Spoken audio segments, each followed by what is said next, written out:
ఆ మాజీ deputy CM సైలెంట్గా ఉండటం వెనకాల పెద్ద కారణమే ఉందా? క్యాడర్ వద్దంటున్నా అధిష్టానం అతన్ని పార్టీలో చేర్చుకుంది. అయినప్పటికీ ఎక్కడా కూడా పార్టీ కార్యకలాపాల్లో ఆ మాజీ ఉప ముఖ్యమంత్రి ఎందుకు కనిపించడం లేదు? స్థానిక నాయకులతో ఆయనకి ఇంకా సయోధ్య కుదరలేదా? లేక పార్టీ ప్రోటోకాల్ పదవి దక్కాకే ప్రజల్లోకి వస్తారా? ప్రస్తుతం మహానాడు వేదికగా పార్టీ జిల్లా పగ్గాలు చేపడతారని జరుగుతున్న ప్రచారంలో వాస్తవం ఎంత? ఇంతకీ ఆ నేత ఎవరు? ఆ నేత సైలెంట్ వెనకాల అసలు సంగతులేంటో తెరచాటు రాజకీయంలో చూద్దాం.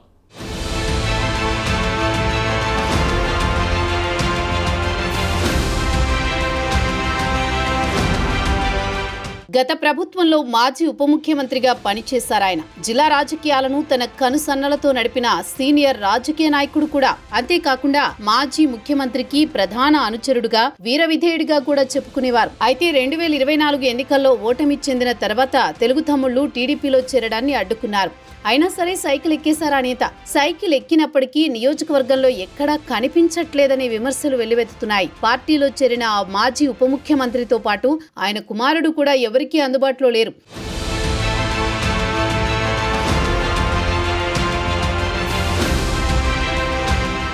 ఆ నేత ఎవరూ కాదు, ఏలూరు జిల్లా వైసీపీ పార్టీ మాజీ అధ్యక్షుడిగా, మాజీ ఉప ముఖ్యమంత్రిగా పనిచేసిన ఆళ్ల నాని. ఆయన కొద్ది నెలల క్రితం పార్టీకి పదవులకు, సభ్యత్వానికి రాజీనామా చేశారు. ఆ తర్వాత తెలుగుదేశం పార్టీలో చేరారు. పార్టీలో చేరిన నాటి నుండి ఆయన ఎక్కడా కూడా పార్టీ కార్యక్రమాల్లో పాల్గొన్న సందర్భం కూడా లేదు. అసలు ఆయన తెలుగుదేశం పార్టీలో ఉన్నారా లేదా అనే అనుమానాలు కూడా కార్యకర్తల్లో వ్యక్తమవుతున్న సందర్భాలు కూడా ఎన్నో ఉన్నాయి. అయితే జిల్లా రాజకీయాల్లో తనదైన ముద్ర వేసేందుకు ఆయన ప్రయత్నిస్తున్నట్లు తెలుస్తోంది.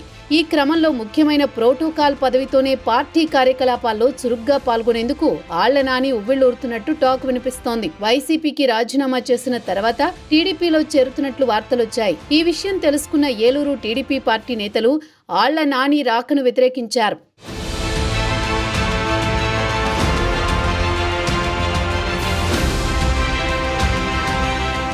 అయితే పార్టీ అధిష్టానం నేతలకు, కార్యకర్తలకు సర్ది చెప్పడం జరిగింది. ఆ తర్వాత కొద్ది రోజులకు ఆయన చంద్రబాబు సమక్షంలో పసుపు కండువాను మెడలో వేయించుకున్నారు.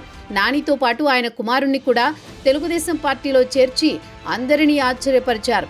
ఇకపై ఆళ్ల నాని రాజకీయాలకు దూరంగా ఉండి తన కుమారుడితో రాజకీయ అరంగేట్రం చేయించేందుకు సిద్ధమవుతున్నట్టు ప్రచారం కూడా జరిగింది.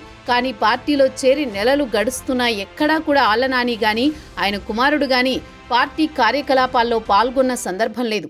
ఇకపోతే 2024 ఎన్నికల తర్వాత వైసీపీకి పూర్తిగా దూరంగా ఉన్న ఆళ్ల నాని గతంలో ఏలూరు నగరంలో వైసీపీకి తిరుగులేని విధంగా పార్టీ నాయకులకు, ప్రజాప్రతినిధులను ఎంపిక చేసుకున్నారు. నగరపాలక సంస్థలో ఉన్న 50 కార్పొరేటర్ సీట్లలో 47 సీట్లు వైసీపీ గెలుచుకునే విధంగా ఆళ్ల నాని వ్యవహరించి పార్టీకి తిరుగులేదని నిరూపించారు. అయితే ప్రస్తుతం అక్కడ రాజకీయ పరిస్థితులు మారాయి. ఈ నేపథ్యంలో కొందరు కార్పొరేటర్లు ఆళ్ల నాని కంటే ముందుగానే సైకిల్ ఎక్కారు. మిగిలిన మరికొంతమంది వైసీపీ కార్పొరేటర్లు కూడా త్వరలో టీడీపీలో చేరబోతున్నారని ప్రచారం జరిగింది. ఆ తర్వాత టీడీపీ పార్టీ కార్యకలాపాల్లో వాళ్లు కూడా చురుగ్గా పాల్గొననున్నారని ఆళ్ల నాని అనుచరులు పెద్ద ఎత్తున ప్రచారం చేస్తున్నారు.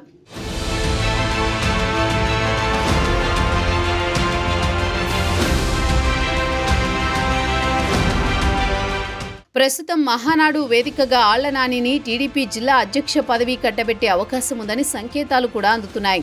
ఇప్పటికీ జిల్లా అధ్యక్షుడిగా ఉన్న గన్ని వీరాంజనేయులకు ఆప్కాబ్ చైర్మన్ పదవి కట్టబెట్టారు. దీంతో ఆయన్ని పార్టీ అధ్యక్ష పదవి నుంచి తప్పించి ఆళ్ల నానికి అప్పగించే అవకాశం ఉన్నట్లు కూడా ప్రచారం జరుగుతోంది. ఇదే సందర్భంలో నియోజకవర్గాల పునర్విభజన జరిగితే 2029లో జరిగే ఎన్నికలకు ఆళ్ల నాని తన కుమారుణ్ణి ఎమ్మెల్యేగా పోటీ చేయించాలనే ఆలోచనలో కూడా ఉన్నట్టు ముందస్తు ప్రణాళికలు కూడా వేస్తున్నట్లు తెలుస్తోంది.